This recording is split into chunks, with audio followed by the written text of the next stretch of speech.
not going to take much, but you get them in the playoffs, they're going to be trouble for everybody.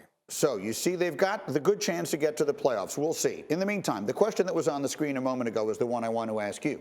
And that is, what does Brady's future look like beyond this year? First he was retired, then he's back. Now we understand there's been some resolution, to the circumstances in his personal life. How do you view his future beyond this? Because I hear a lot of people suggest to me they think he continues playing and not where he is. Yeah, I think it's really intriguing. And let's remember this, Greeny. Sean Payton and Tom Brady have the same agent, and they could be a package deal. There's a number of teams out there, Carolina, New Orleans, maybe Las Vegas, Arizona, that could be looking for possibly a head coach and a quarterback. I think this is really intriguing because if he keeps playing and he goes someplace else, it's not going to be for a rebuild, and he's going to go with somebody that knows how to coach offense, and Sean Payton would be an ideal partner. Well, I just wrote down the names you mentioned. New Orleans, the idea of Sean Payton going back there feels unlikely to me, right? But let's look at Arizona and Las Vegas. I don't see Brady at this point in his life going to a cold weather city, right? Probably not. That's kind of tough to picture. It feels to me like he really likes being down there in Florida. We know that there was an interest in Miami. That seems to have gone the other way now with Tua. What do you think of it? Is there a place Tom Brady could go next season, Domonique Foxworth, and be right in the Super Bowl mix?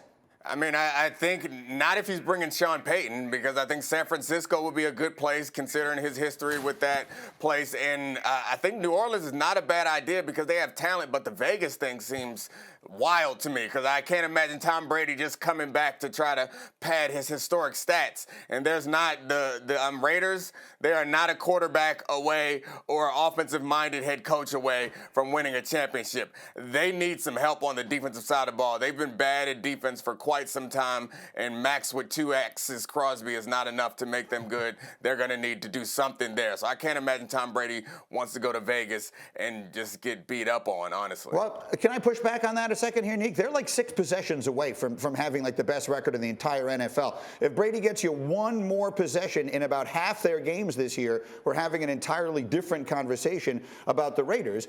What is your, if I were to give you 3 scenarios, Dan Graziano? One is Brady retires. The second is Brady is someone else's quarterback next year. And the third is he's the quarterback of the Bucs. Where would you rank those in terms of likelihood? I think you ranked them correctly. I think retirement, someone else's quarterback, and then the Bucs are the least likely. Bucs is last. Yeah, look, he's a free agent. We know he was dabbling with the idea of going to Miami last offseason. Like he had retired, right? Like he wasn't super eager to get back to Tampa even to play this year. Now he's going to be a free agent and be able to pick his next team if indeed he wants to continue playing. So I would expect that if he does come back, it would be for a different team besides Tampa. And when he says pick his own team, hand in glove is picking his own coach, and that's where the Sean Payton dynamic is really interesting. It is interesting. I mean, now the Raiders have a coach that he already knows. Yeah, right. He could go there and play for Josh McDaniels. Knowing him could work either way. Based upon the things that we've seen. Go ahead, Neek. What's the likeliest scenario? Give me that, Neek. You got that crystal ball working down there in D.C. Give me the crystal ball. Yeah, I hate to do this to you, Greeny, but I think people assume that because I'm a former player, I can jump into the minds of former players and tell you what they're thinking.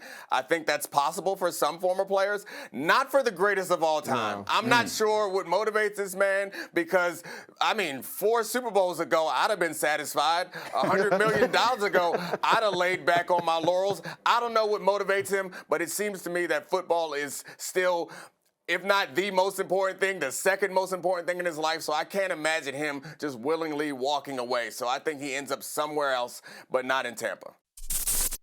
Thank you for watching ESPN on YouTube. For live streaming sports and premium content, subscribe to ESPN+.